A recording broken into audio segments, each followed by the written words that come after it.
I'm glad to have you here. Follow my story until the end and comment the city you're watching from. This is a story about betrayal, justice, and what happens when you underestimate a mother's strength. My son cut me off for 13 years until he learned I was a new millionaire. He showed up at my door with bags and his wife. As your son, I'm entitled to some of this. We're moving in. You have all this extra space anyway. I smiled and did what I should have done a long time ago. The audacity hit me like a freight train. It was a peaceful Tuesday morning when my doorbell rang. I wasn't expecting visitors. The lottery win had only been announced in the local paper last week, and I'd been careful about keeping a low profile. 13 years of solitude teaches you the value of privacy. When I opened the door, the shock nearly knocked me backward. Nathan Jackson stood on my doorstep, designer luggage at his feet, that familiar entitled smirk on his face. Beside him, Rebecca, his wife, hung back slightly, her eyes darting around, assessing the property like an appraiser rather than a long-lost family member. "Mom," Nathan said, as if we'd spoken just yesterday, as if 13 years of silence hadn't stretched between us like an ocean. I struggled to find words. My son, my only child, who had once told me I was an embarrassment to his new life, who had called me his baggage, stood before me now, uninvited and unexpected. "Nathan," I managed finally, "this is a surprise." His smile widened, not reaching his eyes. "We heard about your good fortune. Thought we'd come congratulate you in person." Before I could respond, he gestured to their luggage. "As your son, I'm entitled to some of this. We're moving in. You have all this extra space anyway." The audacity of it hit me like a freight train. 13 years without a phone call, a birthday card, or even a message asking if I was alive or dead. And now he stood at my door, demanding entry into my life as if he had a right to it. But I wasn't the same Evelyn Jackson he'd abandoned all those years ago. The broken woman who'd begged for scraps of his attention was gone, replaced by someone stronger, wiser, and much less forgiving. I smiled, stepping aside. "Please come in. We have a lot to talk about." They wheeled their luggage into my foyer, and I caught Nathan's reflection in the hallway mirror. For just a moment, he looked uncertain. Good, because what he was about to learn would shake that arrogance right out of him. "This place is smaller than I expected," Rebecca announced, her eyes already calculating square footage and resale value. She had that look women get when they're mentally redecorating someone else's house. "Is it?" I replied mildly. "It suits me just fine." Nathan was doing the same thing, except he was appraising everything like he was already planning an estate sale. If these two thought they were dealing with the same broken woman who'd begged for scraps of their attention 13 years ago, they were in for a surprise that would curl their perfectly styled hair. I led them to the living room, the same room where Nathan had delivered his parting shot all those years ago. "Sit," I said, gesturing to the sofa. "Let's catch up." The irony wasn't lost on me that this was probably the first time in his adult life that Nathan was following my instructions. "We heard about your lottery win," Rebecca began, clearly the designated spokesperson for this little expedition. "Nathan's been worried about you, haven't you, honey?" Nathan nodded with the enthusiasm of a man who'd practiced this speech in the mirror. "I have, Mom. When I heard about the lottery, I thought she shouldn't be dealing with all that money alone. It's dangerous. People might try to take advantage." I almost choked on my coffee. "Take advantage," I repeated slowly. "You mean like showing up uninvited after 13 years of silence, demanding a place to live and access to money you had no part in earning?"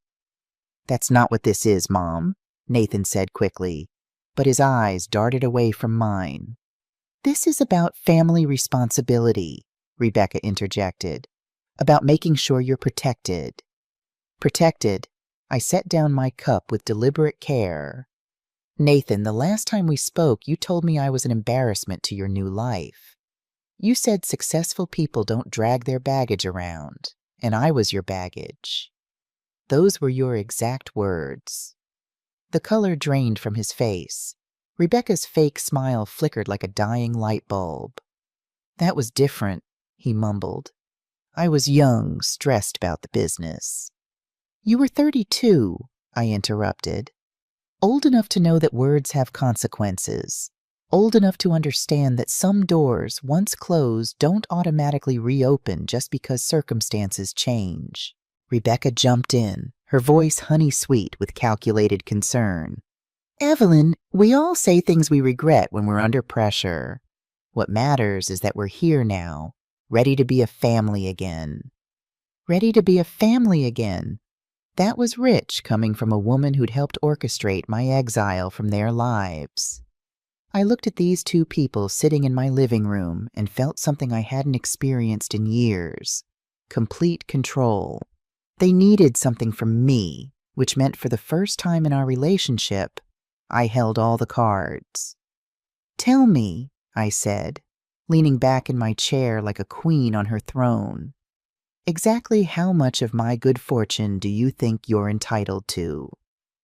Nathan and Rebecca exchanged that look married couples share when they're about to tag team someone. I'd seen it before, back when they were systematically cutting me out of their lives. The difference was this time I recognized it for what it was. Strategy meeting in real time. It's not about entitlement, Mom, Nathan said, trying for sincerity and landing somewhere near pathetic. It's about family obligation, about making sure this money doesn't change you or make you vulnerable to the wrong people. The wrong people, I repeated. You mean people like my own son and daughter-in-law who disappeared the moment they decided I wasn't useful anymore? Rebecca's mask slipped for just a second, revealing something sharp and calculating underneath. Evelyn, we understand you're hurt, but we're talking about your future, your security. This money could last the rest of your life if it's managed properly. Managed properly, I said. By whom? You two? The same people who couldn't manage to send me a birthday card for over a decade?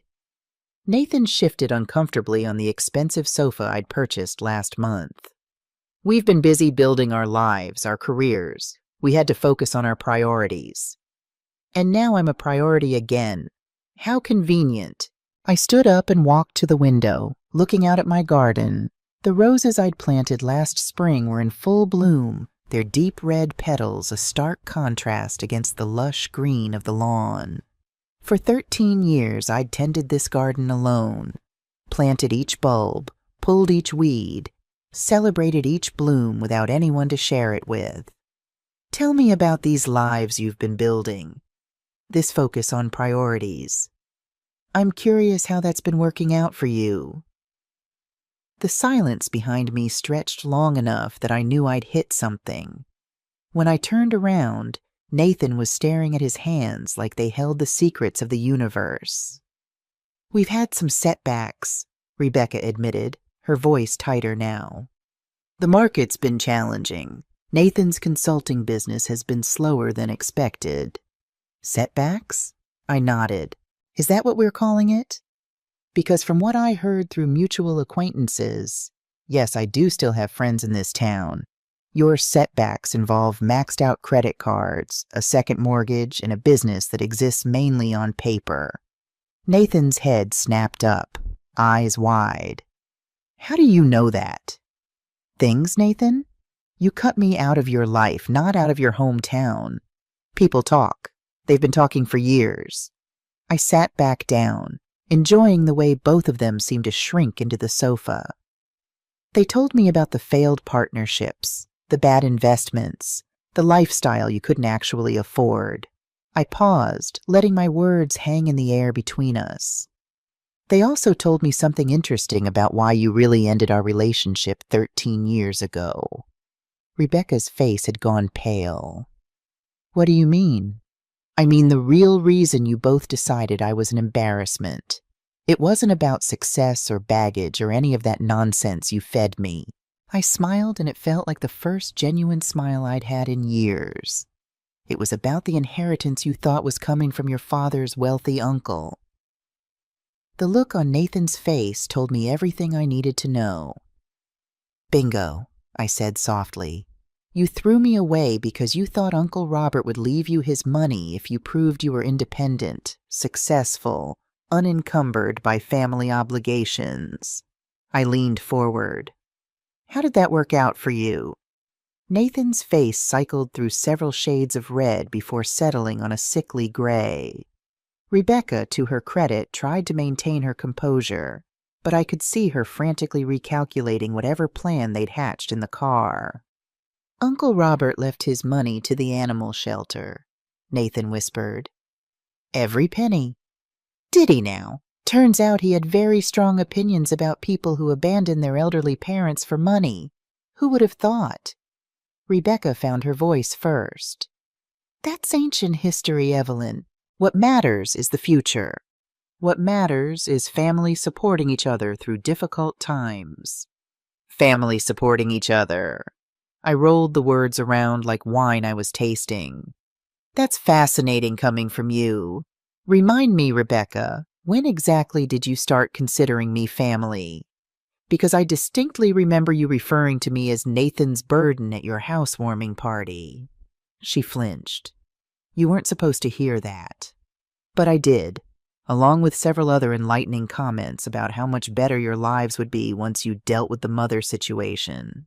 I stood up again, this time moving to the mantel where I kept my family photos.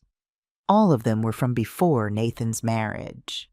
I picked up one from his college graduation, his arm around me, both of us beaming. I spent 13 years wondering what I'd done wrong. 13 years thinking I'd somehow failed as a mother. I traced his young face in the photograph. But I didn't fail, did I? I raised a son who was kind, thoughtful, generous. The failure was what happened after he met you. That's not fair, Nathan protested weakly. Fair? You want to talk about fair? Fair would have been a conversation before you cut off all contact. Fair would have been honesty about your motivations. Fair would have been treating your mother like a human being instead of a liability to be managed. We made mistakes, Rebecca said, her voice sharp with growing desperation. But we're here now. We want to make things right.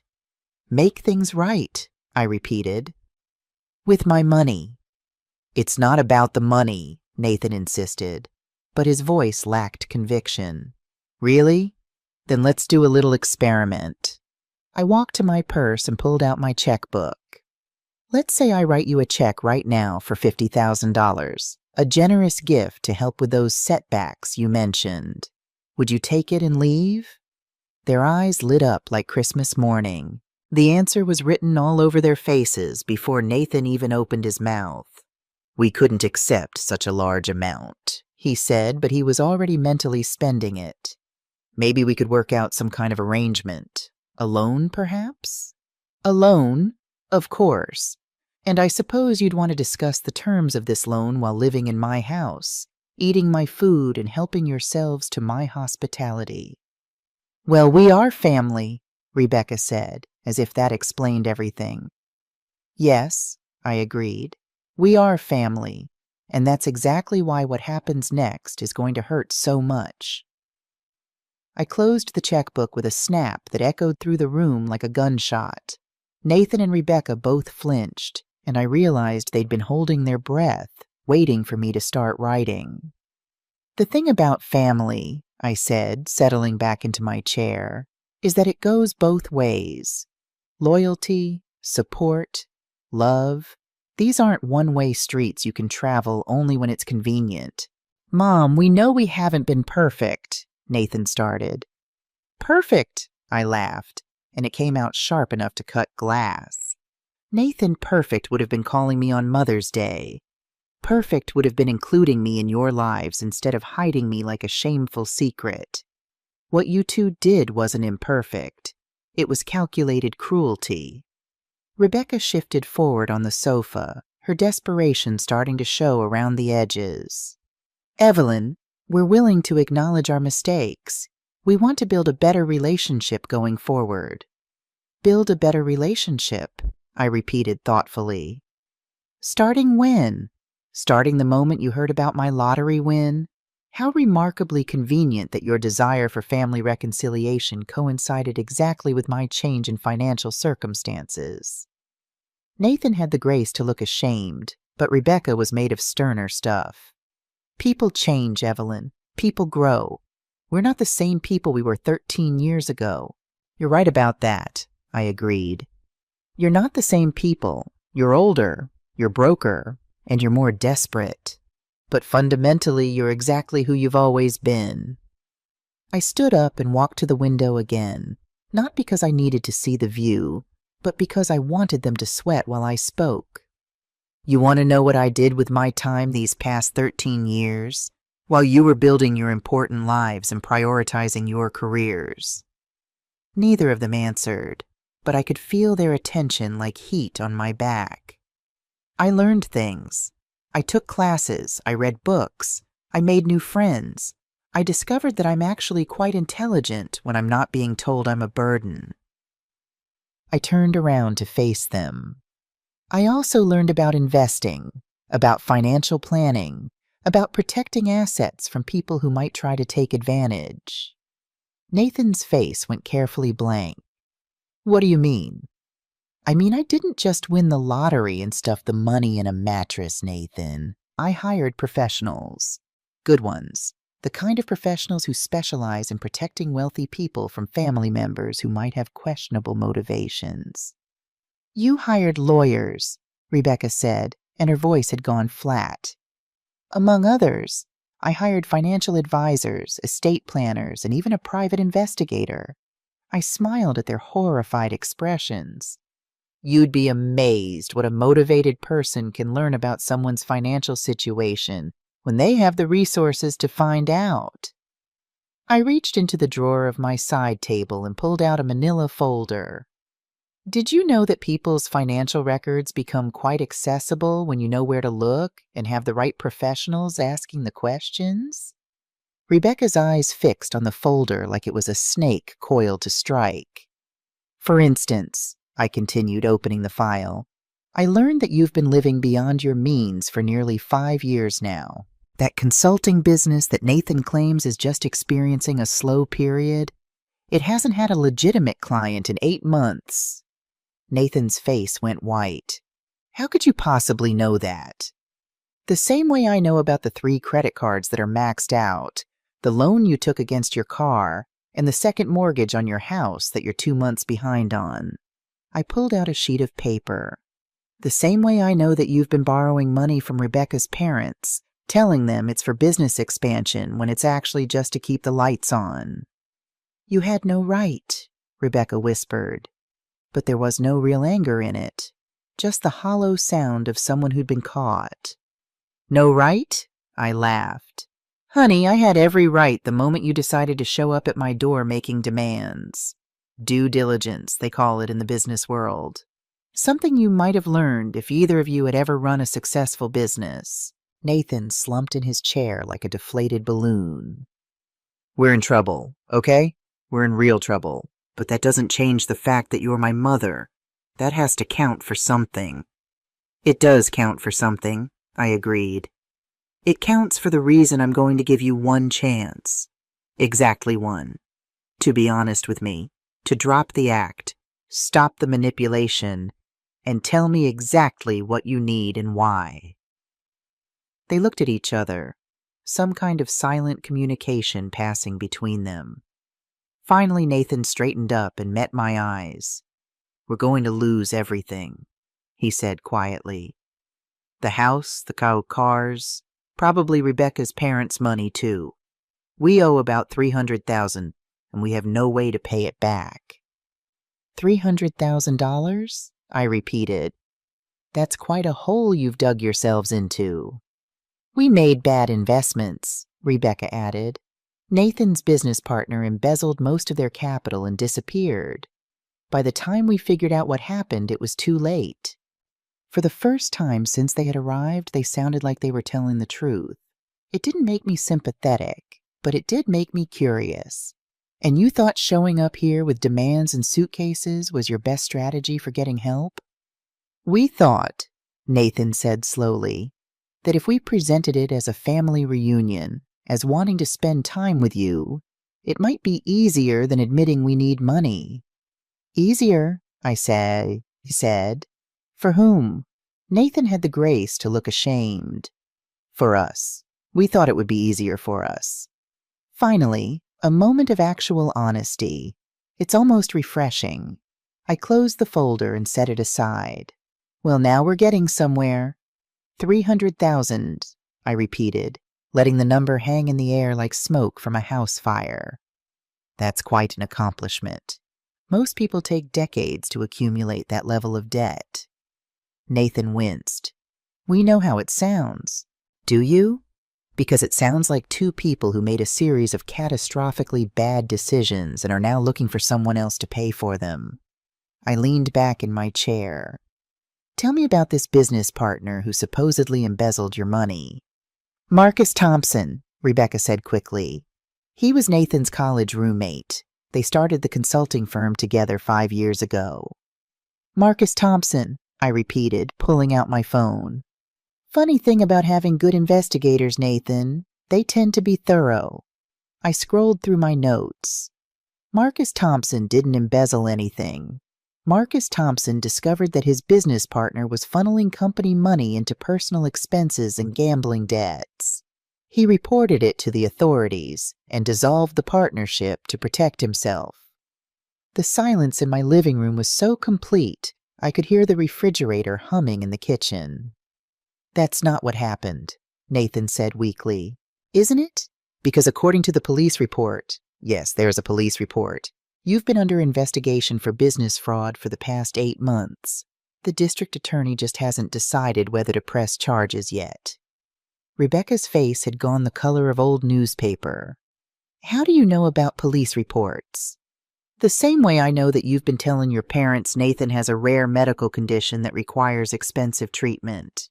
The same way I know you've borrowed $50,000 from 3 different relatives using 3 different sob stories.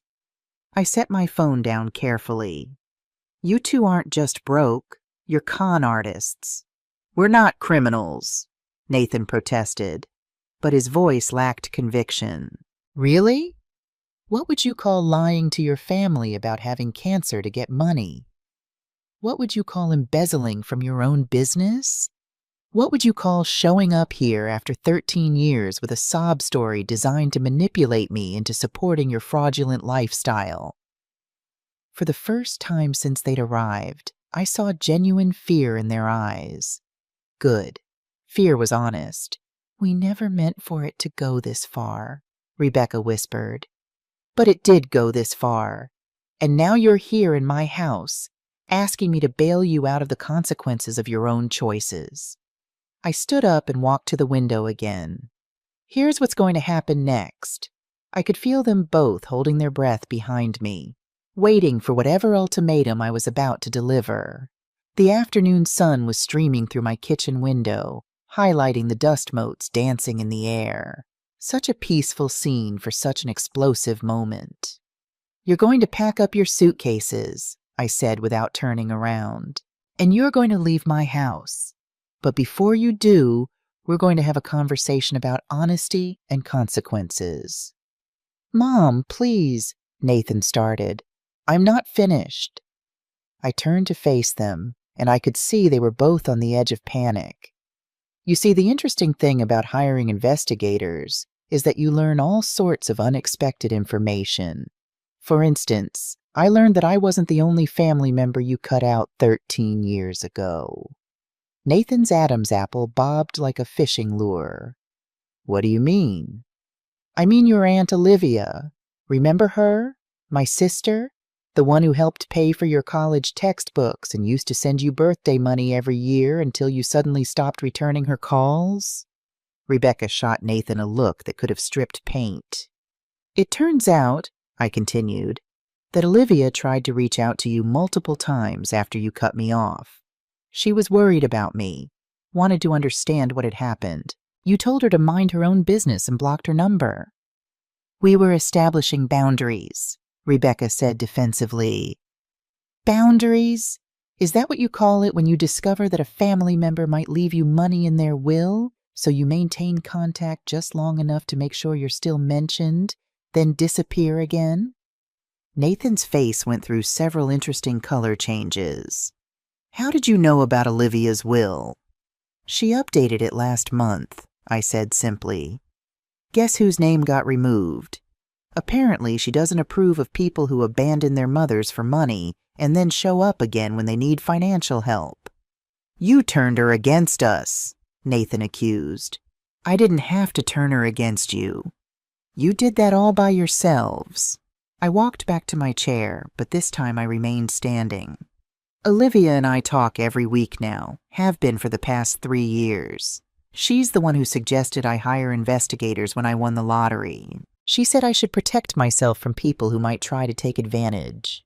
You've been planning this? Rebecca said, her voice flat with realization. Planning what? To be prepared when my estranged son showed up demanding money? Yes, I have been planning that, because Olivia warned me it would happen. She said you'd wait just long enough for the news to spread, then show up with some story about family and reconciliation. Nathan slumped deeper into the sofa. We need help, Mom. We're in real trouble. Yes, you do. You need professional help. Therapy, addiction counseling, financial planning, probably legal representation. I picked up the manila folder again. What you don't need is an enabler willing to throw money at your problems while you continue making the same destructive choices. So you're just going to let us lose everything? Rebecca's voice was rising toward hysteria. I'm going to let you face the consequences of your own actions. Like adults. I opened the folder and pulled out another sheet of paper. However, I'm not completely heartless. The paper I held contained information that would either save them or destroy them completely.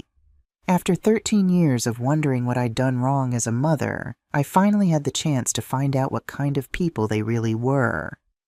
This, I said, holding up the document, is the contact information for a bankruptcy attorney who specializes in cases like yours. He's expensive, but he's good. He can help you navigate the legal issues you're facing and possibly keep you out of prison. Nathan looked up with something like hope in his eyes. You'd pay for a lawyer? I said he was expensive, not that I'd pay for him. I set the paper on the coffee table between us. You want help? Real help? Here's what I'm willing to do. I will loan you enough money to retain this attorney and enter a debt counseling program. Not $300,000. Not enough to maintain your current lifestyle. Just enough to keep you from going to jail and help you start over with a clean slate. How much? Rebecca asked immediately.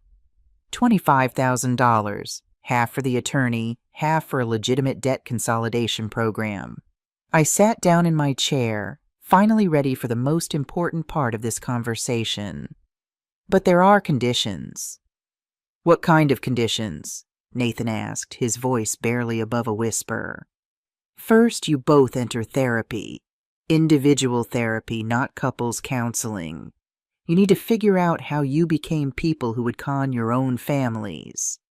I held up a finger when Nathan started to protest. Second, you make full restitution to every person you've defrauded. Your relatives, Rebecca's parents, the clients you may have overcharged. Everyone. That's impossible, Rebecca protested.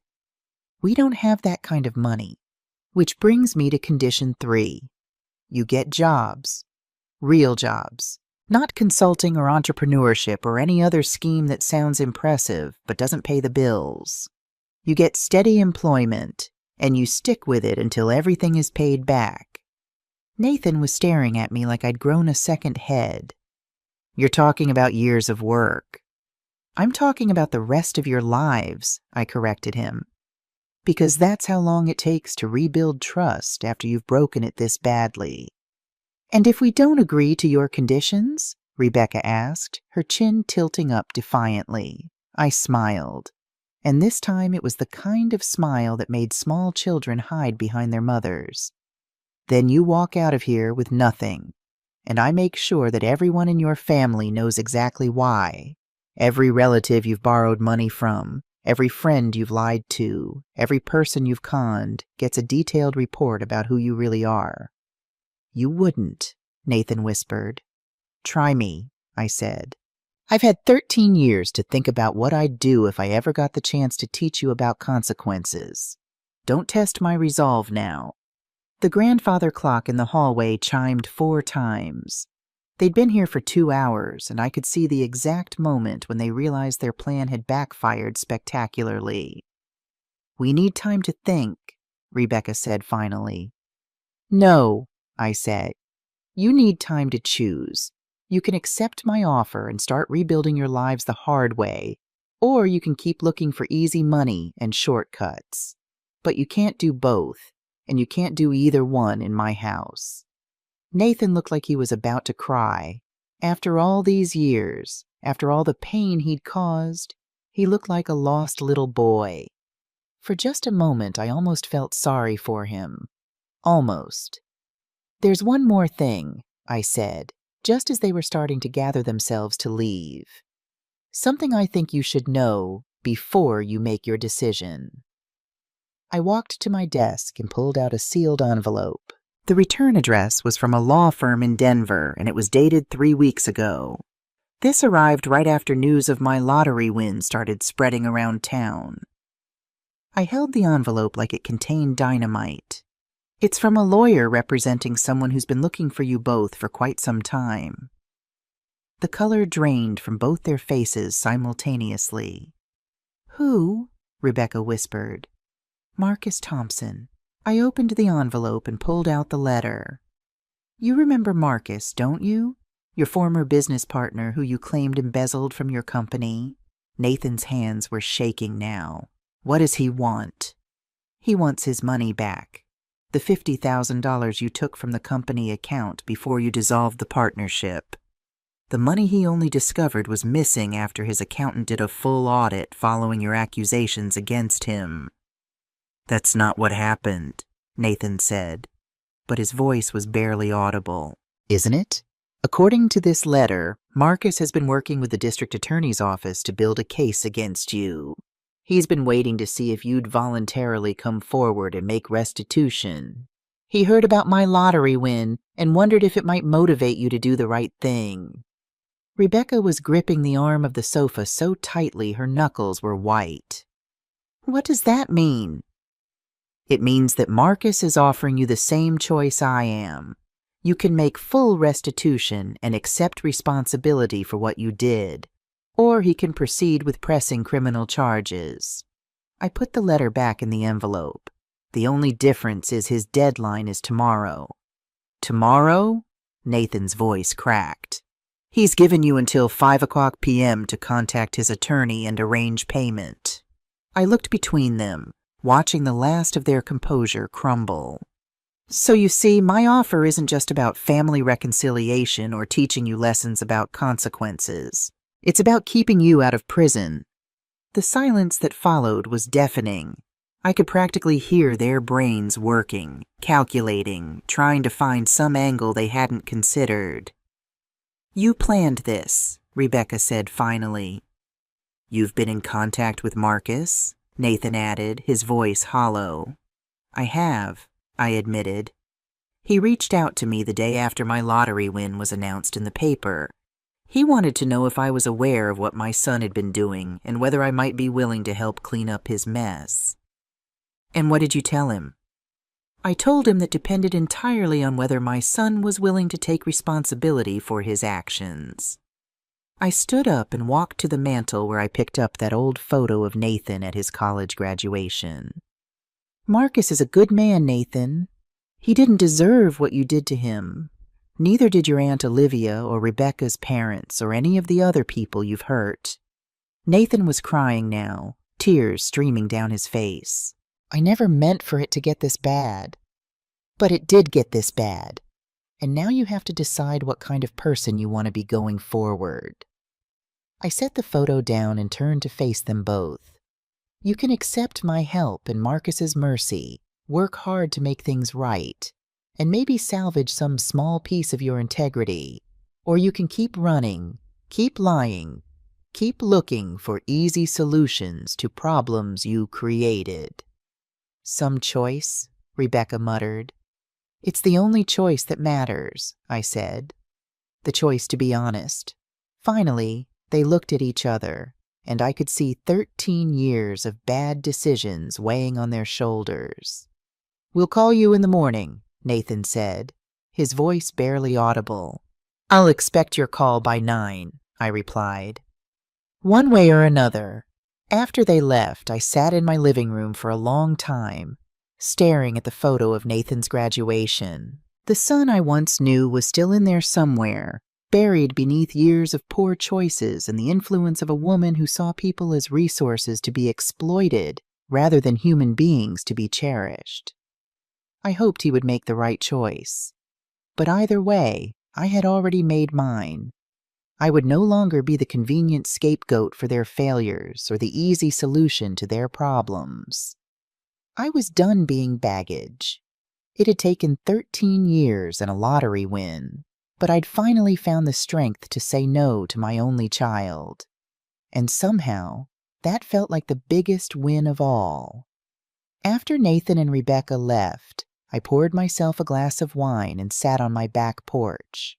The evening air was cool against my skin, a gentle reminder that I was alive, that I had survived 13 years without my son. I could survive whatever came next. My phone rang at 8:15 the next morning. I'd been up since 5, too restless to sleep. The caller ID showed Olivia's name. They're going to call you, she said without preamble. Nathan reached out to me last night. I gripped the phone tighter. What did he say? He wanted to know if I was really cutting him out of my will.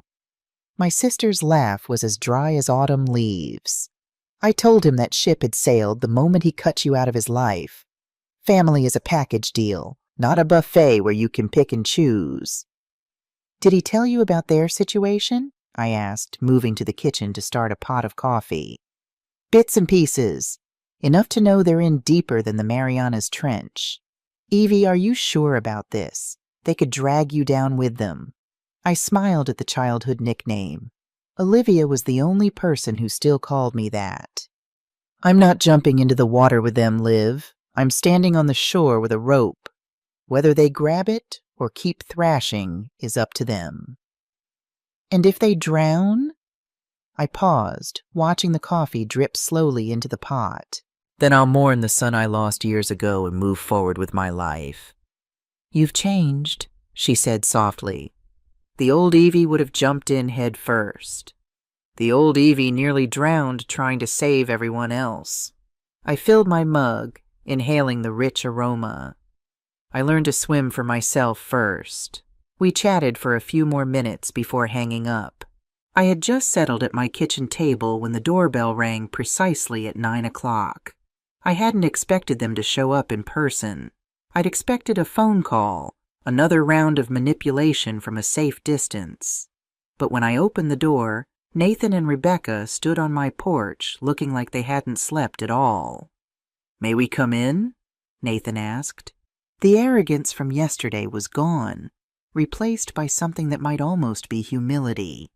I stepped aside, gesturing them into the living room. Coffee, please, Rebecca said.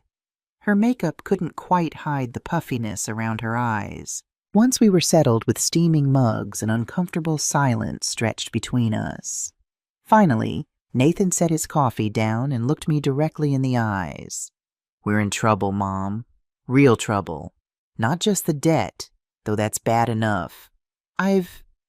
He glanced at Rebecca, who nodded slightly. I've made some terrible decisions. I took money from the business. I lied to people. He swallowed hard. I've been gambling. Gambling? I kept my voice neutral. It started small. Sports betting just for fun. Then online poker. I told myself I was networking with clients. Then day trading, which I convinced myself wasn't really gambling because it was the stock market. His voice cracked. But it was gambling, all of it. And I kept losing and borrowing to cover the losses and lying about where the money was going. Rebecca stared into her coffee cup. I knew some of it, not all of it, not the extent, but enough that I should have done something. Instead, I just helped him hide it. Because you benefited, I said. She flinched but nodded. The lifestyle, the image. I didn't want to give that up. Nathan continued, his words tumbling out like a confession. Marcus found out when he noticed discrepancies in the company accounts. He confronted me, and I panicked. I accused him of stealing to throw suspicion off myself. By the time he'd cleared his name, I cleaned out what was left of our business account and dissolved the partnership. I listened, letting him speak without interruption. This was the most honesty I'd heard from my son in over a decade. We did the same thing with Rebecca's parents, with Aunt Olivia, anyone who would give us money. I kept thinking the next bet, the next investment would turn things around. It never did. And now you owe $300,000, I said. To whom exactly? Nathan's eyes darted to Rebecca again. This was the part they were hesitant to share. Some of it is regular debt, credit cards, the mortgage, car loans, Rebecca said. But about $100,000 is to... She took a deep breath. To less reputable lenders. Loan sharks, I translated. Nathan nodded miserably. They've given us until the end of the month to pay. After that, he let the sentence hang. After that, they start breaking things, Rebecca finished, starting with kneecaps. I sat back in my chair, studying them both. And when you heard about my lottery win, you thought you'd found your solution.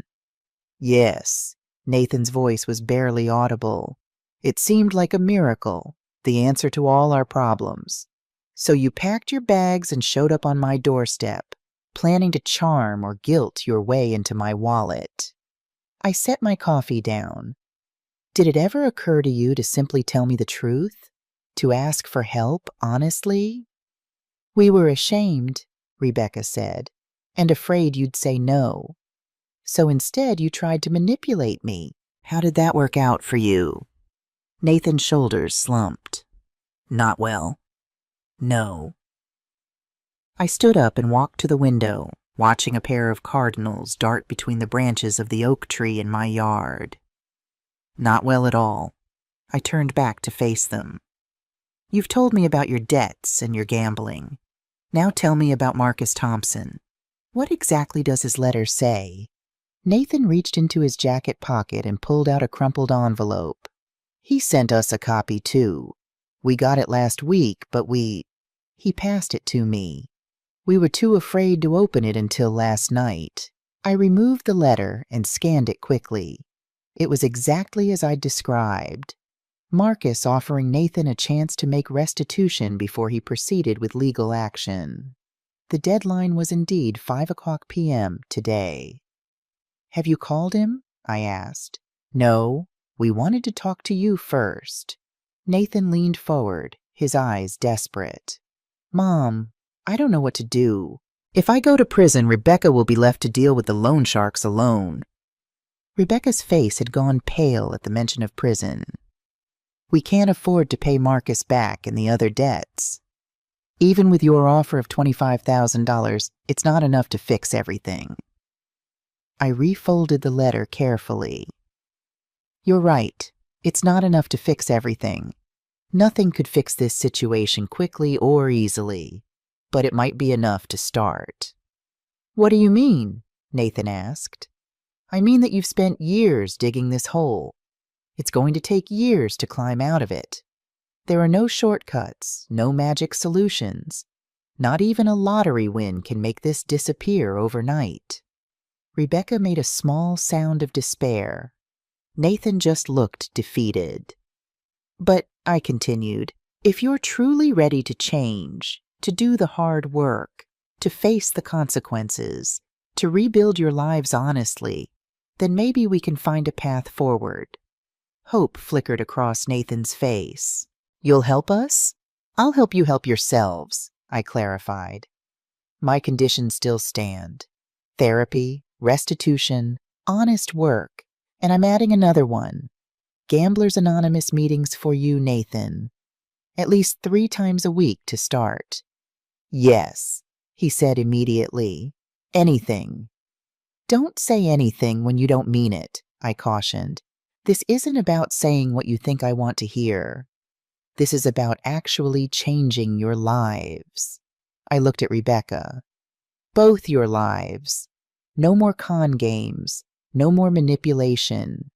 No more living beyond your means. Rebecca nodded slowly. I understand. Do you? Because this means giving up the designer clothes, the expensive car, the image you've cultivated. It means living within your means, probably in a much smaller house with much less impressive possessions. She flinched but held my gaze. I know. Good. Then here's what we're going to do. I reached for my phone. First, we're going to call Marcus and arrange a meeting. Today. All 4 of us. We're going to lay everything on the table and work out a repayment plan. He won't agree, Nathan said. He hates me now. Marcus doesn't hate you, Nathan. He's disappointed in you. There's a difference.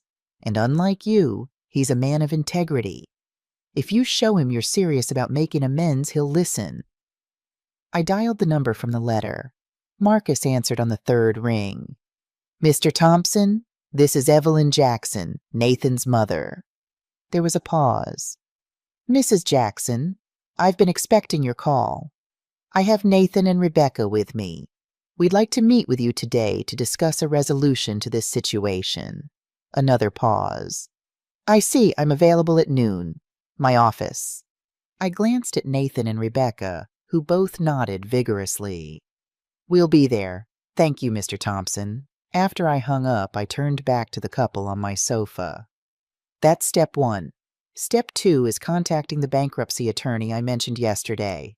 You'll need to be completely transparent with him about all your debts, including the unofficial ones. What about the loan sharks? Rebecca asked, her voice tight with fear. They won't care about bankruptcy proceedings or repayment plans. No, they won't, I agreed. Which is why we'll need to address them separately. How? Nathan asked. By buying you time. I pulled out my checkbook. I'm prepared to give you $50,000, not $25,000, as I mentioned yesterday. Half for the attorney and debt counseling, half to make a good faith payment to your less than reputable creditors. Their eyes widened in unison. But, I continued before they could get too excited, this is not a gift. It's not even exactly a loan. Consider it an investment in your rehabilitation. You will sign a formal agreement with specific conditions and repayment terms. If you violate those terms, there will be serious consequences. What kind of consequences? Rebecca asked cautiously. The kind that involve me sharing everything I know about your financial misconduct with the authorities, your families, and anyone else who might have been affected by your deceptions. Nathan swallowed hard. You'd really do that? In a heartbeat, I said, my voice soft but firm. I love you, Nathan. You're my son, but I will not enable your self-destruction or your mistreatment of others. Not anymore. He nodded slowly, accepting this new reality. There's one more thing, I said, you said. You mentioned that some of your debt is from credit cards and loans in both your names? Yes, Rebecca confirmed. About $150,000. I made a quick calculation. Then you'll need to sell your house. Use the equity to pay down those debts. Whatever's left can go toward a small apartment rental. Rebecca's face crumpled. The house is underwater. We owe more than it's worth. Then you'll need to explore a short sale or deed in lieu of foreclosure with your lender. The bankruptcy attorney can advise you on the best approach. I looked at them both. You cannot keep living as if nothing has changed. Everything has changed. They sat in stunned silence. the full weight of their situation finally sinking in. "This is really happening," Nathan whispered. "We're really going to lose everything." "Not everything," I corrected. "You're losing the trappings of success you never truly earned, but you still have your health, your freedom, and a chance to rebuild. Many people in your situation don't get that chance." Rebecca wiped away a tear. "I don't know if I can do this." "You can," I said. "But whether you will is a different question entirely. That's a choice only you can make." The drive to Marcus Thompson's office was silent. Nathan sat in the passenger seat of my car, while Rebecca followed in theirs. He stared out the window, lost in thought. "What are you thinking about?" I asked, breaking the silence. "How I got here," he said quietly. "How I went from the kid who wanted to make you proud to—" he gestured helplessly. "To this. It didn't happen overnight," I said. "No, it was 1,000 small choices. Each one seemed reasonable at the time." He turned to look at me. "When did you know? That I was gambling, I mean." "I didn't know it was gambling specifically, but I suspected something was wrong about 3 years ago.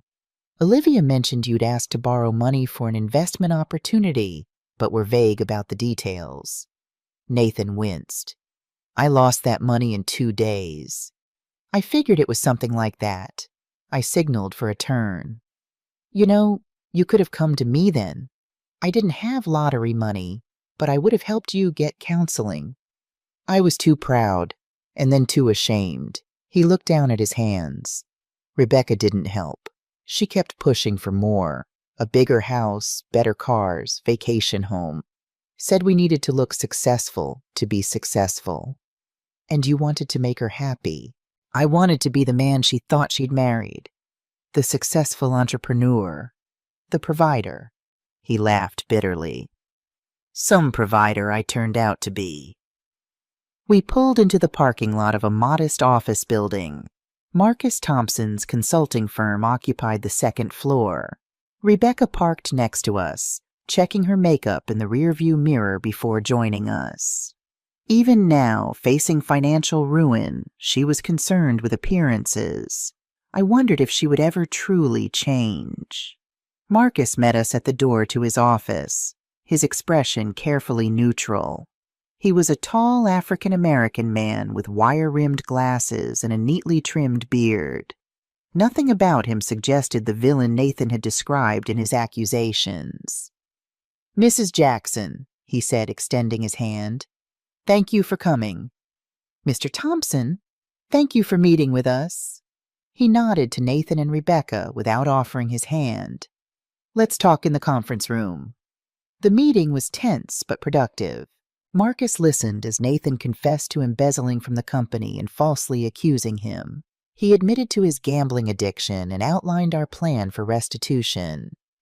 "I'm prepared to provide the funds for an initial payment today," I told Marcus, "as a show of good faith while Nathan and Rebecca begin their financial rehabilitation." Marcus studied me thoughtfully. "May I ask why you're doing this, Mrs. Jackson? Nathan hasn't exactly been a dutiful son from what I understand." "No, he hasn't," I agreed.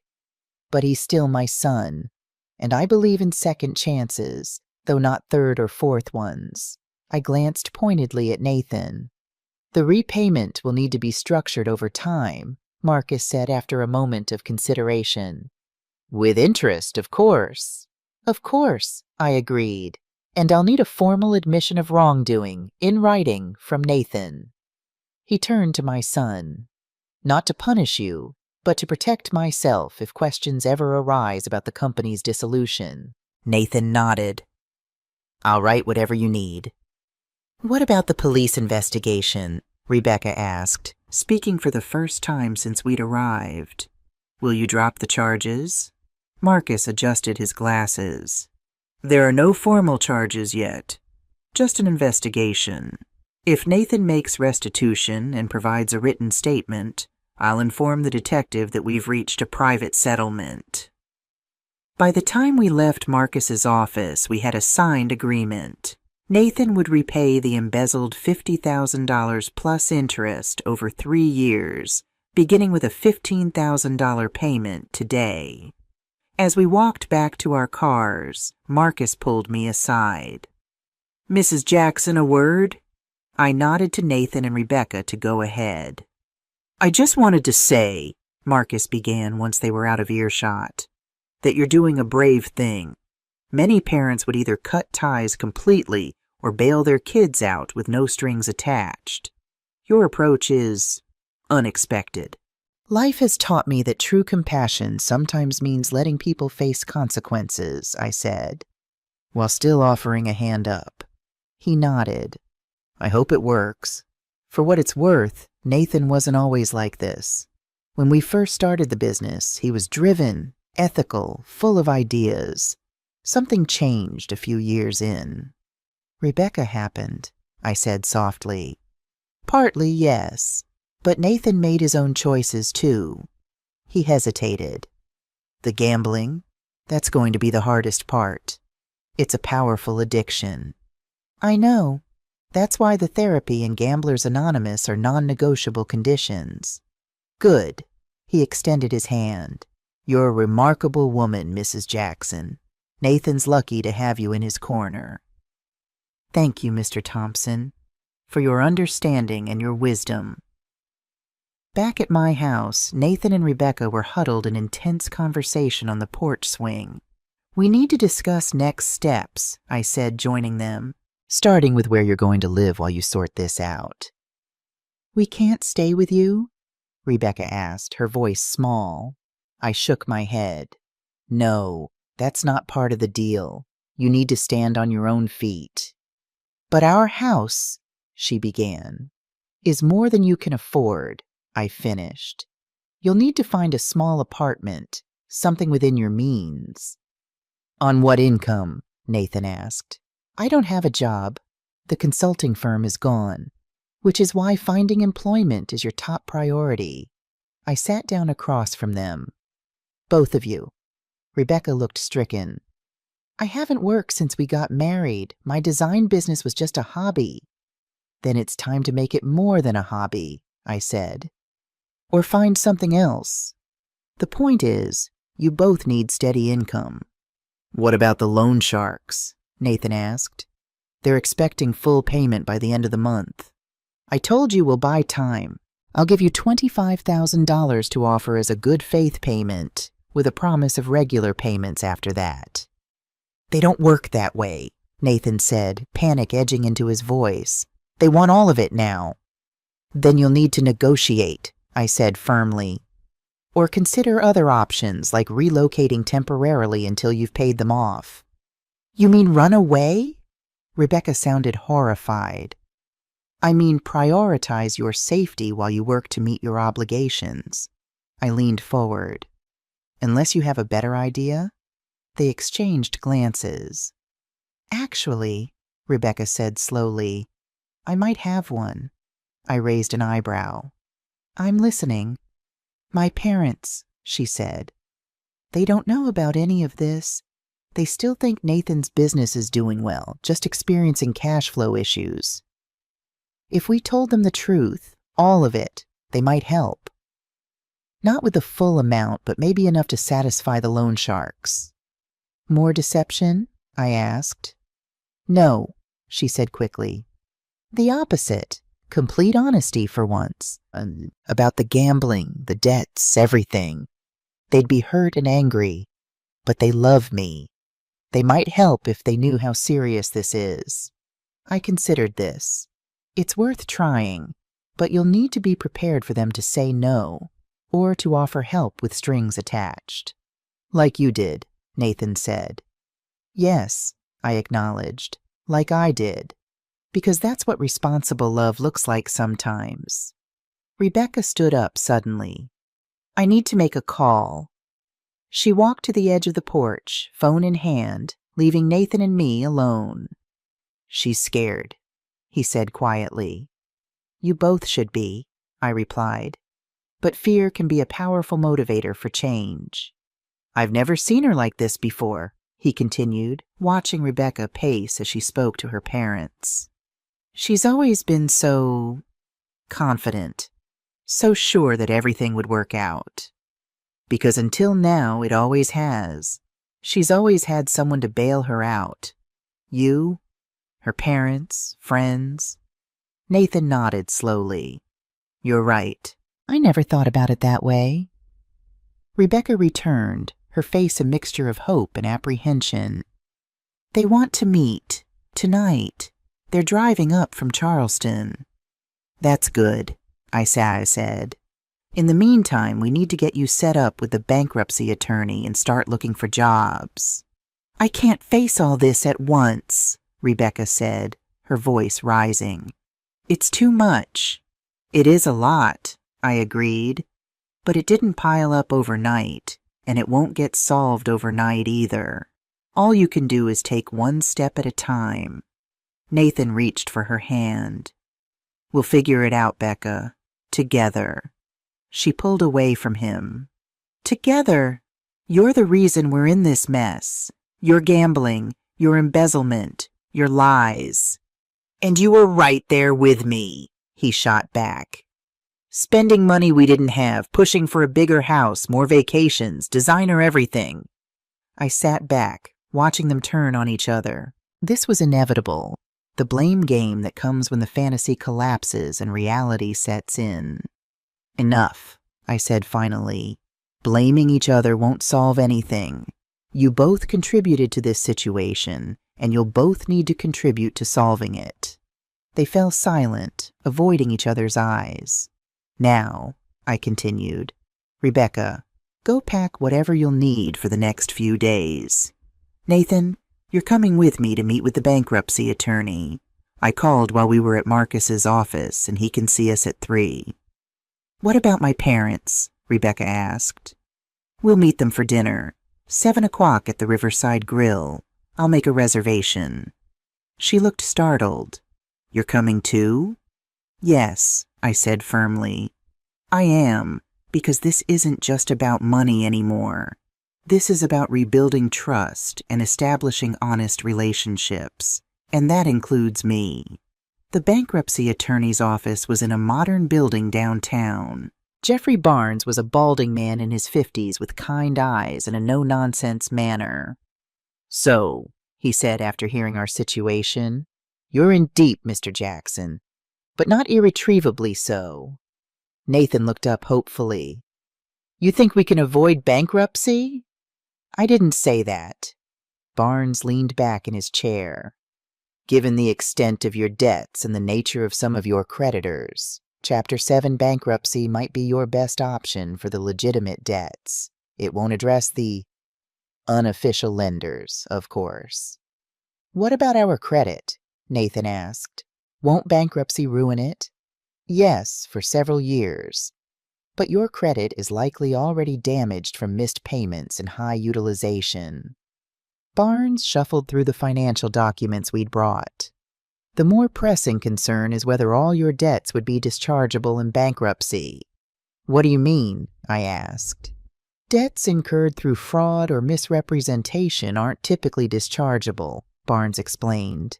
If any creditors can prove that Nathan lied on applications or took out loans with no intention of repaying them, those debts might survive the bankruptcy. Nathan paled. How would they prove that? Bank records, timing of loans versus gambling losses, communications. Barnes adjusted his glasses. It would be a case-by-case determination by the court. What about our house? Nathan asked.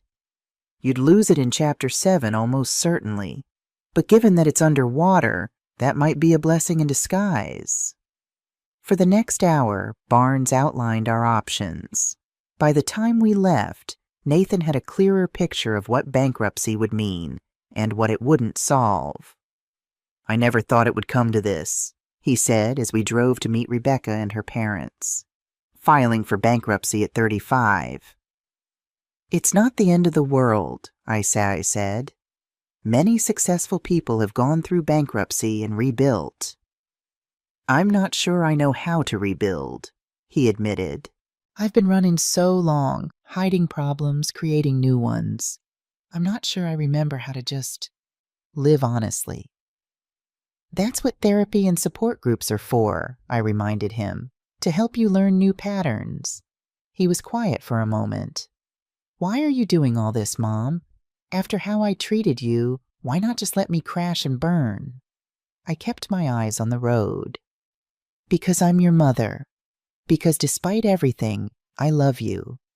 And because everyone deserves a chance to make things right, though not everyone takes it. I want to take it, he said softly. I really do. I just don't know if I can. That's the problem with addiction and habitual deception, Nathan. They make you doubt your own capacity for change. I glanced at him. But I believe you can change, if you truly want to. We arrived at the restaurant to find Rebecca already seated with her parents. Howard and Patricia Mitchell were a distinguished-looking couple in their 60s. Howard's stern expression and Patricia's red-rimmed eyes suggested the conversation so far had been difficult. Mrs. Jackson, Howard said, standing as we approached. I wish we were meeting again under better circumstances. As do I, Mr. Mitchell, but I'm glad we're finally speaking honestly with each other. Dinner was tense but productive. Rebecca had indeed told her parents everything. The gambling, the debt, the loan sharks, and our plan for rehabilitation. We're prepared to help with the unofficial creditors, Howard said carefully, on the condition that Nathan seeks proper treatment for his gambling addiction and that both of you agree to financial oversight for the foreseeable future. Financial oversight? Rebecca asked. Yes, Patricia said. We'll help with this debt, but we won't fund a continuing problem. You'll both need to get jobs, stick to a budget, and demonstrate responsible behavior going forward. That's reasonable, I said before Rebecca could object. In fact, it aligns perfectly with my conditions as well. Howard nodded approvingly. Mrs. Jackson and I seem to be on the same page. No more enabling, no more rescuing without accountability. So you'll help? Nathan asked, hope evident in his voice. We'll provide $75,000 toward the most urgent debts, Howard confirmed. Combined with Mrs. Jackson's contribution, that should address the immediate threats and give you breathing room to implement the longer-term plan. Rebecca burst into tears. Thank you, Daddy. Don't thank me yet, Howard said grimly. This help comes with strict conditions, including regular financial check-ins, counseling for both of you, and a complete lifestyle change. No more luxury cars, designer clothes, or expensive vacations. You'll live within your means from now on. And, Patricia added, you'll need to make amends to everyone you've deceived or taken advantage of, starting with your Aunt Olivia. Nathan nodded solemnly. I understand. Do you? Howard asked. Because this is your last chance, Nathan. If you relapse or revert to old patterns, there will be no more help, financial or otherwise. I know. Nathan's voice was steady, and I'm grateful for the opportunity. As dinner concluded, Howard pulled me aside. I owe you an apology, Mrs. Jackson. For what? For not seeing what was happening sooner. Rebecca has always been persuasive. When she and Nathan cut you off, she convinced us it was for the best, that you were controlling. I smiled sadly, the irony being that she was the controlling one all along. Yes, he sighed heavily. Patricia and I enabled her too, always bailing her out, never letting her face consequences. I fear we contributed to the problem. We all did, in our own ways, I acknowledged. But now we have a chance to be part of the solution. Back at my house, Nathan and Rebecca gathered their belongings while I prepared the promised check. Howard and Patricia would follow through with their contribution once Nathan had attended his first Gamblers Anonymous meeting, and they'd both met with a financial counselor. You're not staying with your parents? I asked Rebecca as she loaded a suitcase into their car. No, they offered, but she glanced at Nathan. We need to figure this out together. We've rented a small furnished apartment month to month. It's all we could get on short notice. It's in a not great part of town, Nathan added, but it's what we can afford right now. I nodded, surprised and somewhat impressed by this first small step toward responsibility. We have an appointment with Marcus's lawyer tomorrow, Nathan continued, to draft my formal statement about the embezzlement. And I found the nearest GA meeting. It's tonight at 8:30. Good, I said. That's a solid start. As they prepared to leave, I handed Nathan an envelope. As promised, $25,000 to address your most urgent debt and $25,000 for the attorney and other immediate expenses.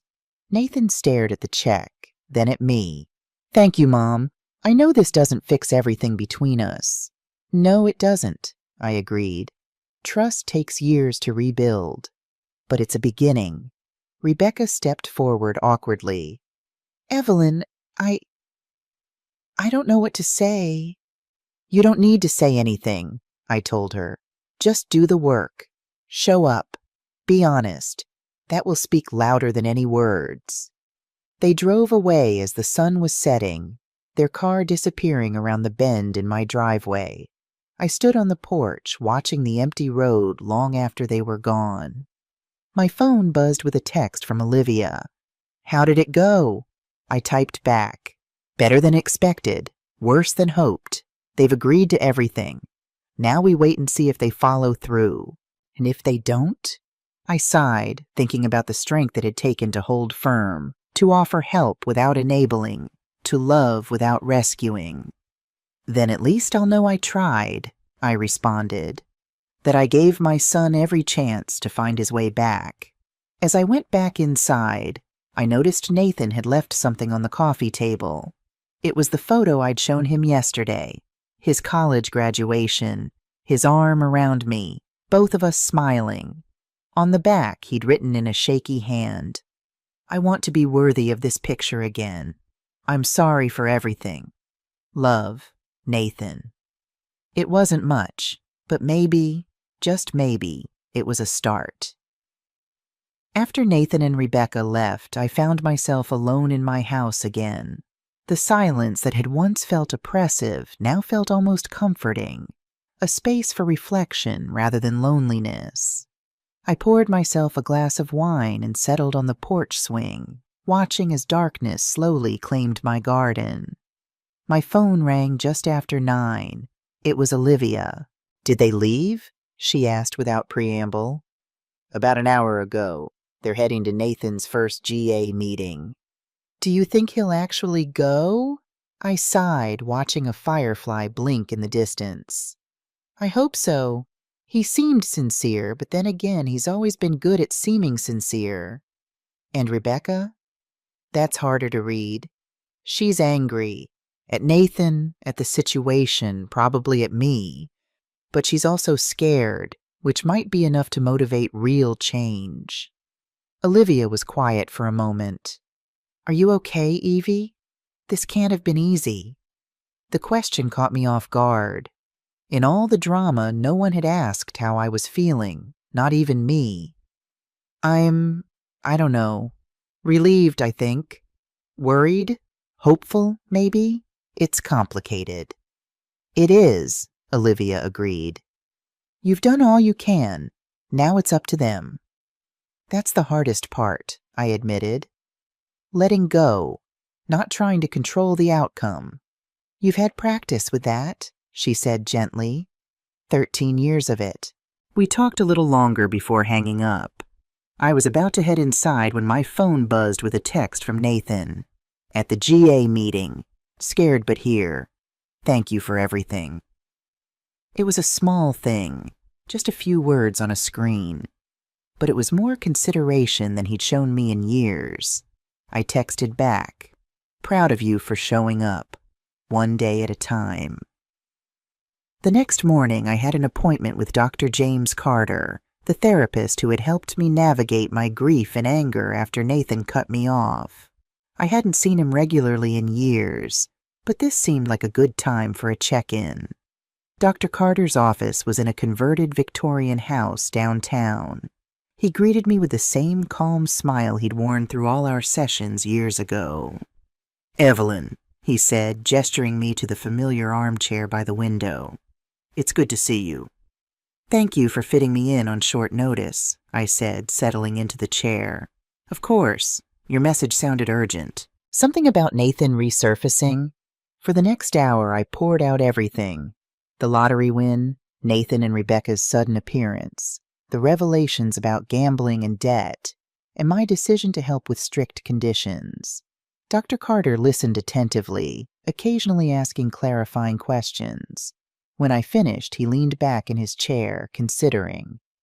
"You've navigated an incredibly complex situation with remarkable clarity," he said finally. "Many parents in your position would have either slammed the door or opened their wallets without question." "I was tempted to do both," I admitted. Part of me wanted to throw them out and let them face the consequences of their choices.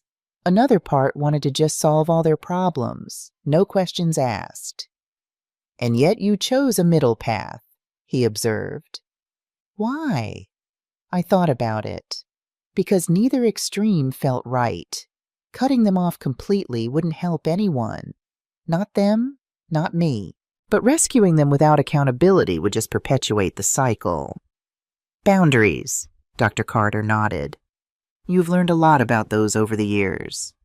"The hard way," I said with a rueful smile. "The most effective way, usually."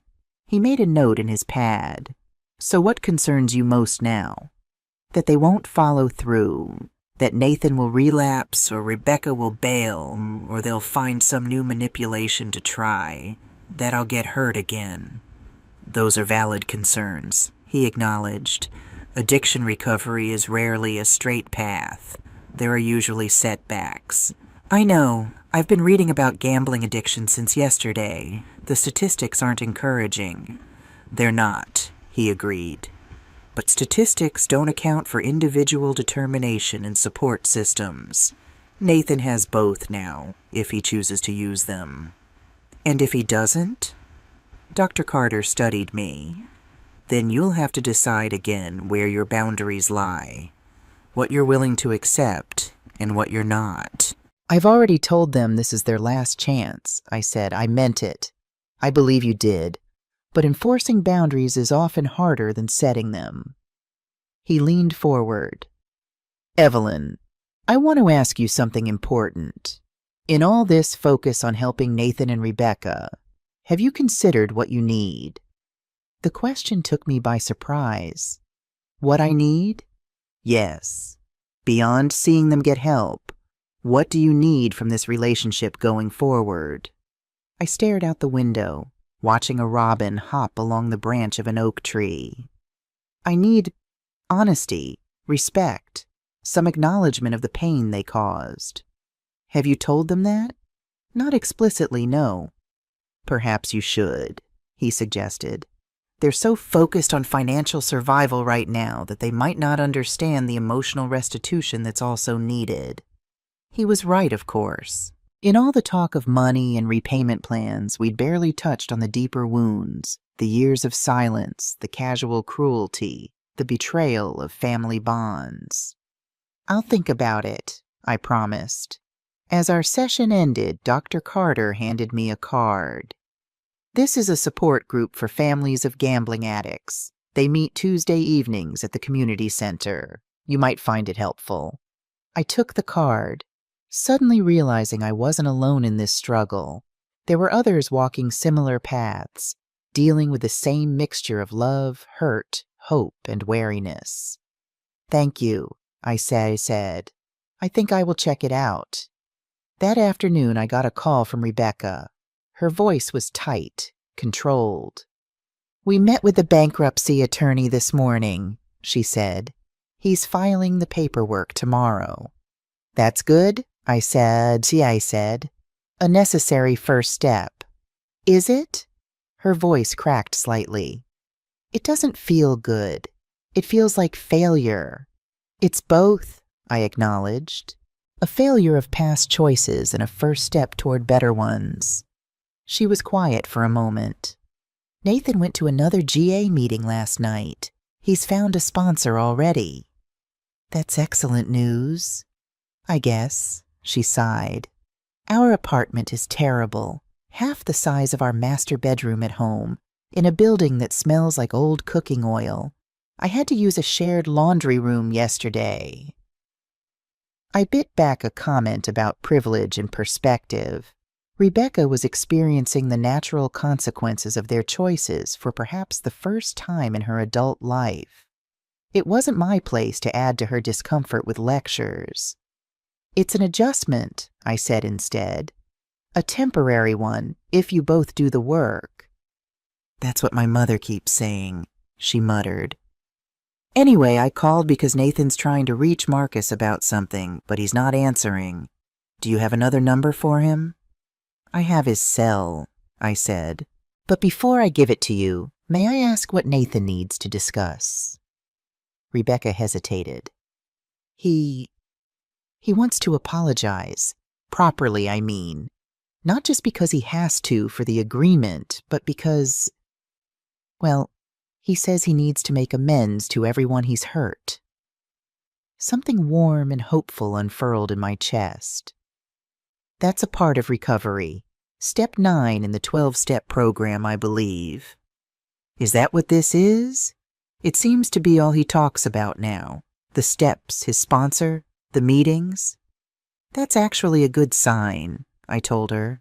Immersion in recovery is common in the early stages. It's when addicts don't take it seriously that you need to worry. Another pause. How do you know so much about this? I've been reading, learning, trying to understand what you're both going through. Oh. She sounded surprised.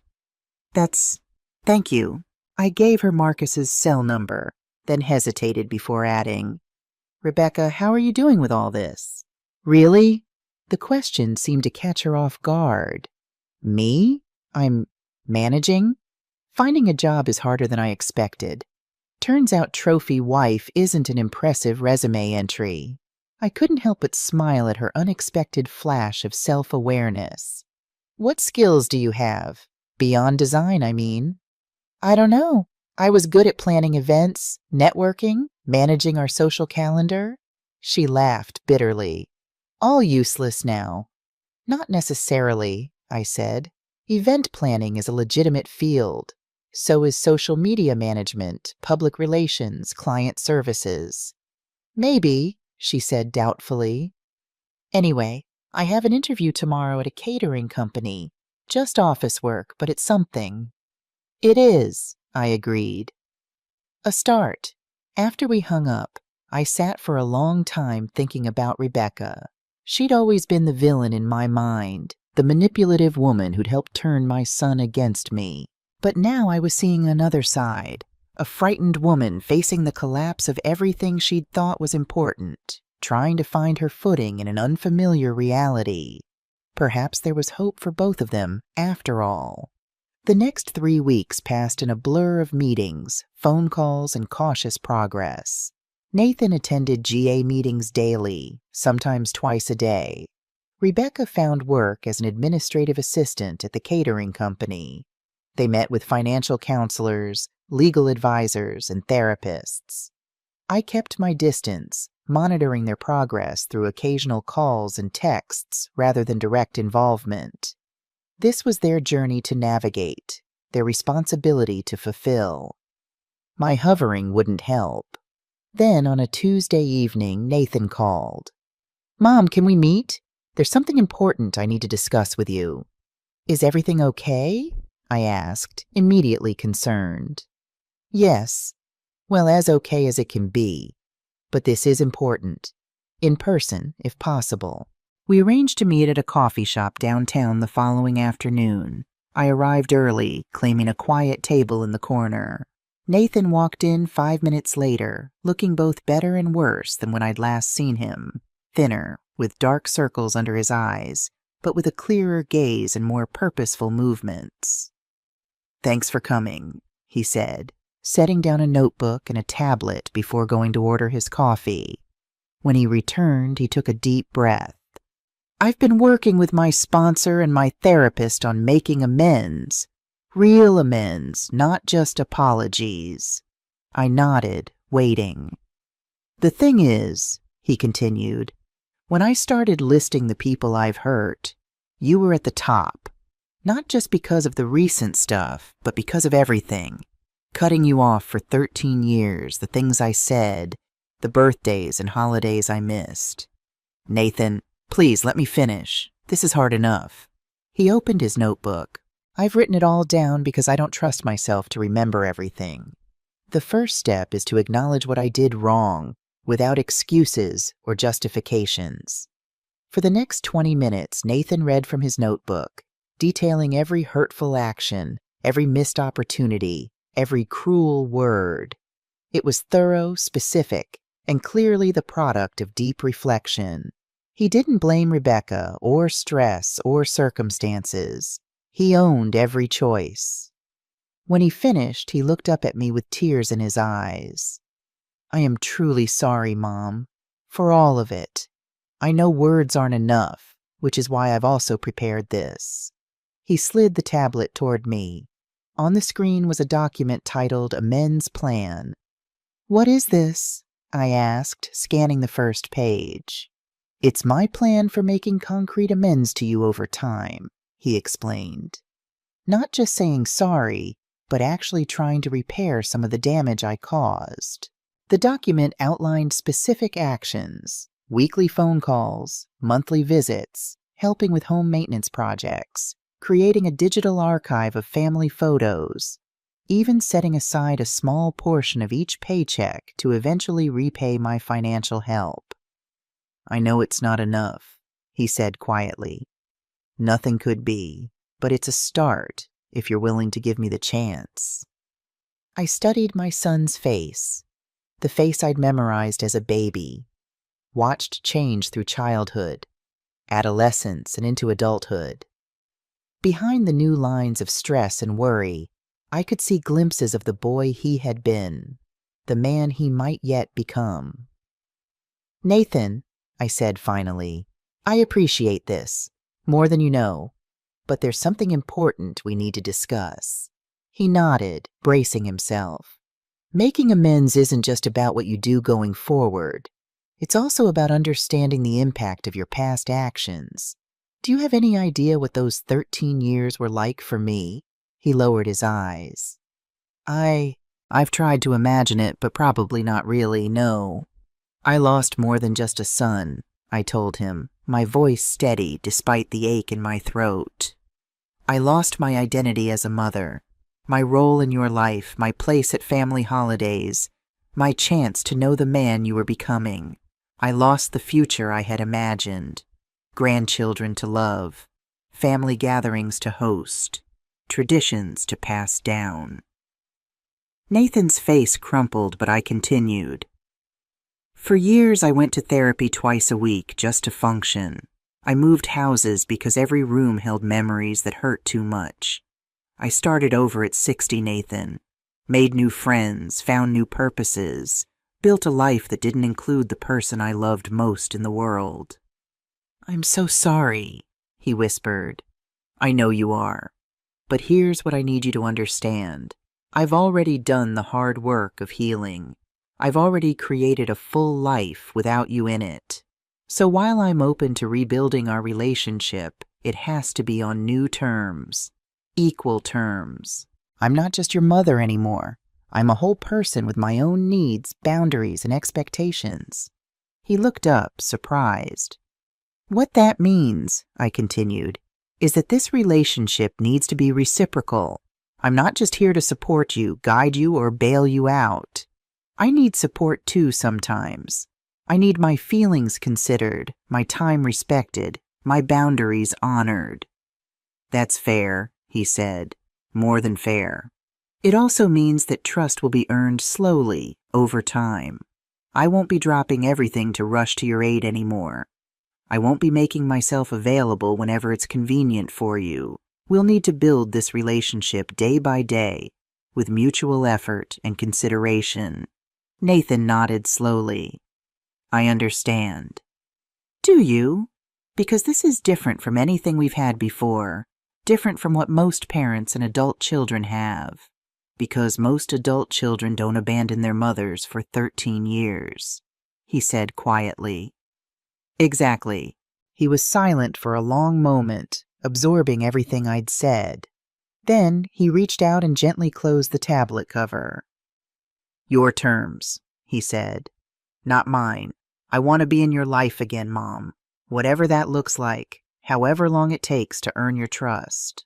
For the first time since he'd reappeared on my doorstep, I allowed myself to feel a glimmer of real hope.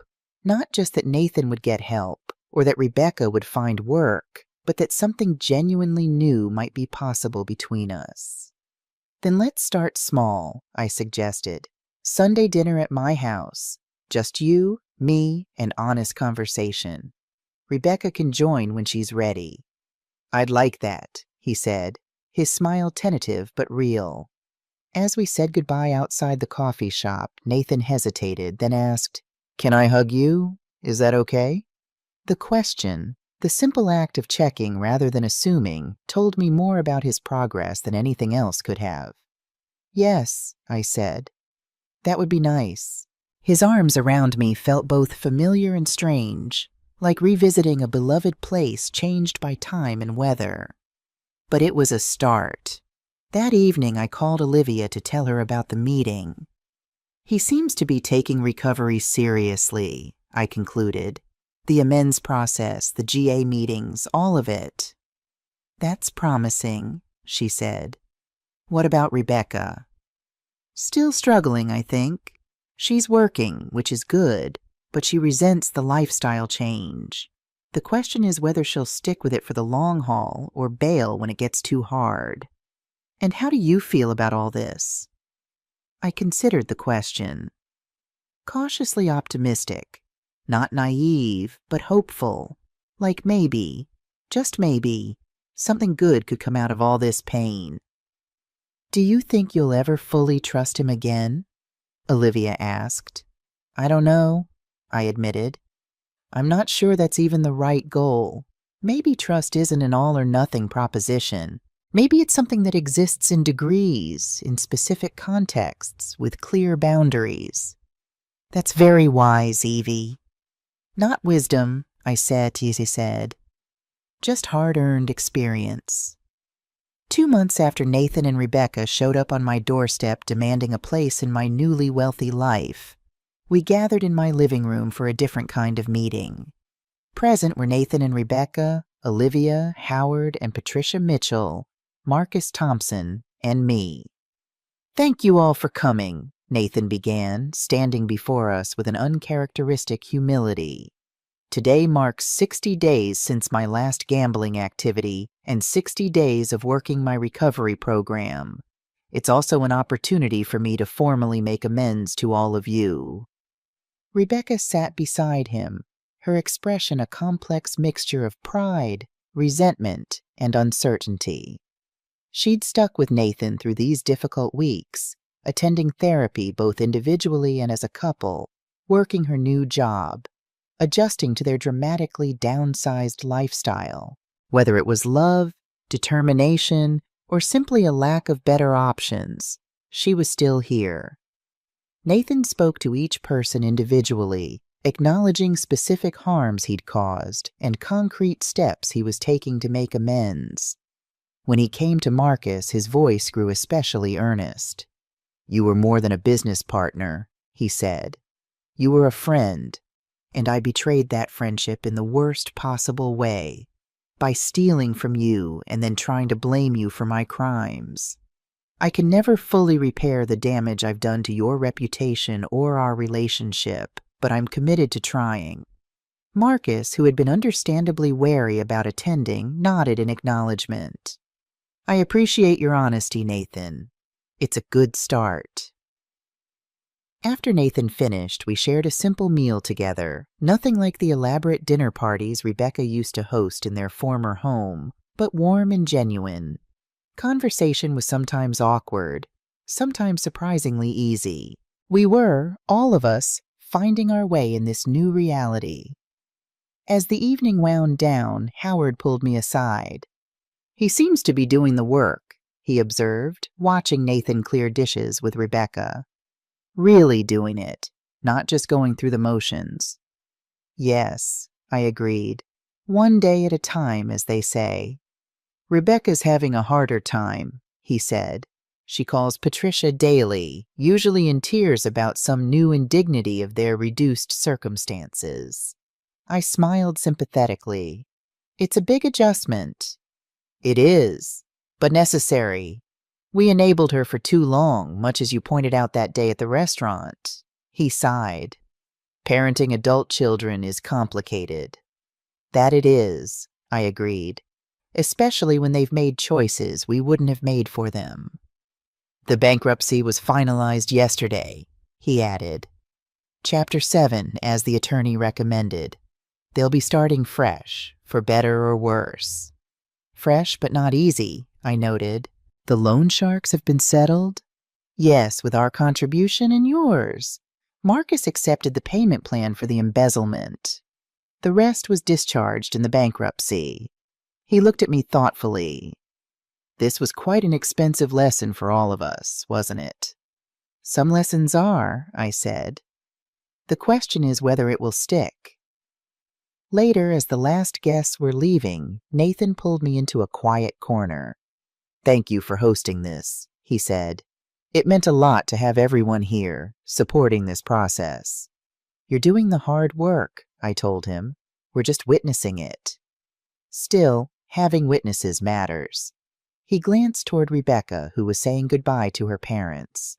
"She's trying, Mom, even though it doesn't always seem like it." "I can see that," I said. "How are things between you two?" "Complicated. The counseling helps. We're learning to communicate instead of manipulate, learning to be honest about our feelings, our fears." He shook his head. "It's harder than I expected, this honesty business." "It usually is," I agreed, "but worth it in the long run." After everyone had gone, I sat on my back porch watching fireflies dance in the summer darkness. 2 months since Nathan and Rebecca had appeared with their suitcases and their entitlement. 2 months of profound change, difficult truths, and small steps toward healing. Was it perfect? Far from it. Nathan's recovery was still in its earliest stages. Rebecca's commitment remained uncertain. The financial damage would take years to repair, and the emotional wounds, those would always leave scars, even as they healed. But there was progress. Real, measurable progress. Nathan was sober, working a program, making amends. Rebecca was employed, participating in therapy, learning to live within their means. They were both, in their own ways, growing up at last. As for me, I'd learned something valuable too. I'd learned that forgiveness doesn't mean forgetting, that boundaries are acts of love, that helping sometimes means not helping at all. I'd learned that I was stronger than I'd ever imagined, capable of standing firm even when facing the person I loved most in the world. The lottery win that had brought Nathan and Rebecca back into my life with dollar signs in their eyes had given me something far more valuable than money. It had given me the chance to reclaim my power, to set things right, to transform a painful past into a more hopeful future.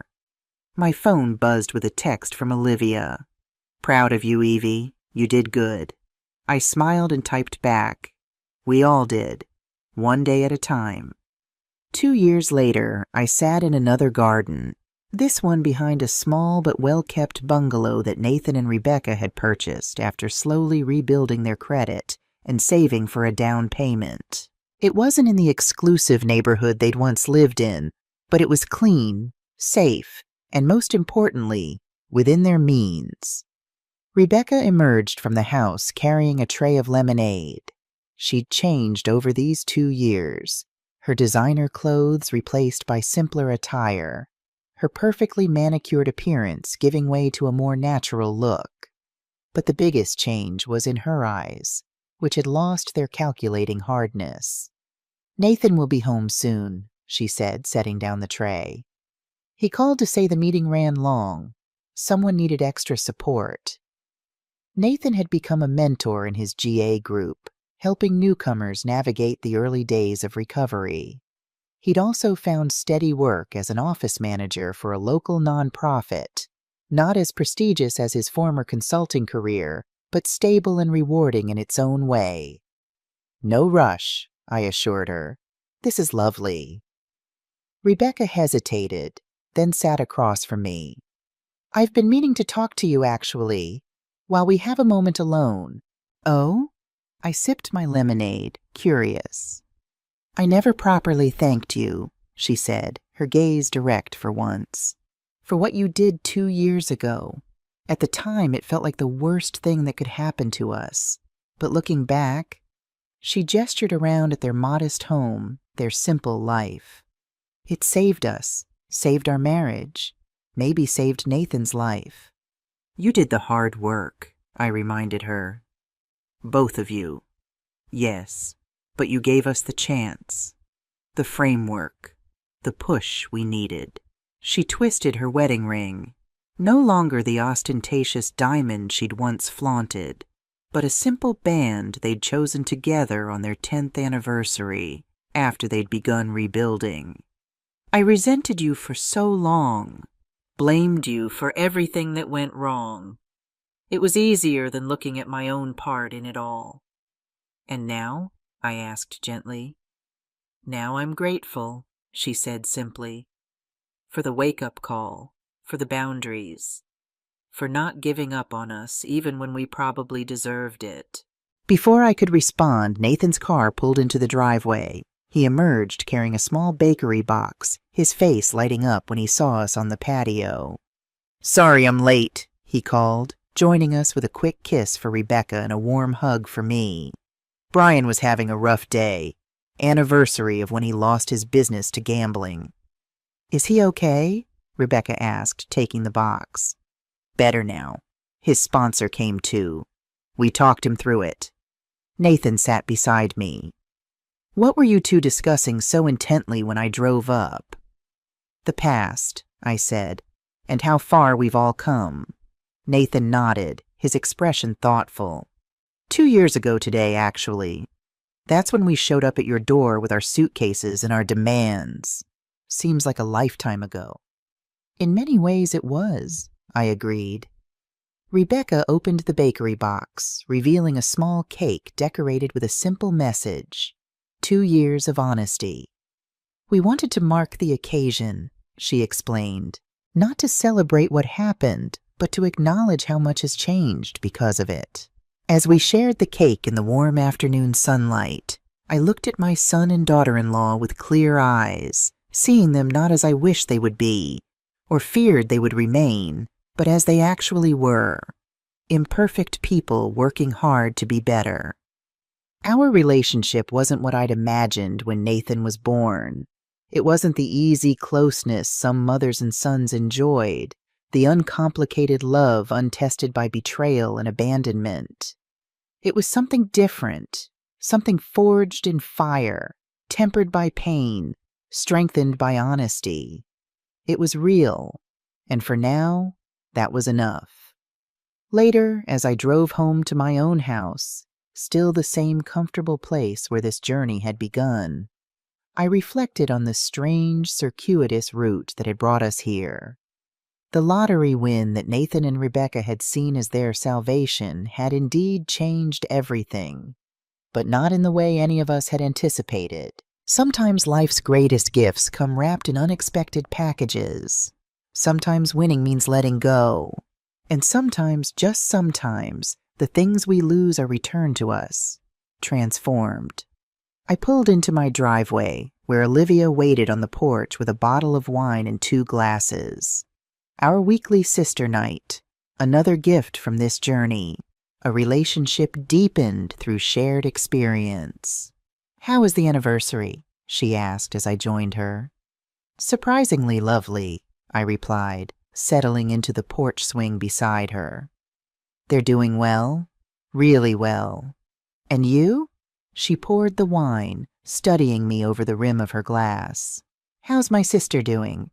I smiled, thinking of the fearful woman I'd been 2 years ago, facing my estranged son across this very porch.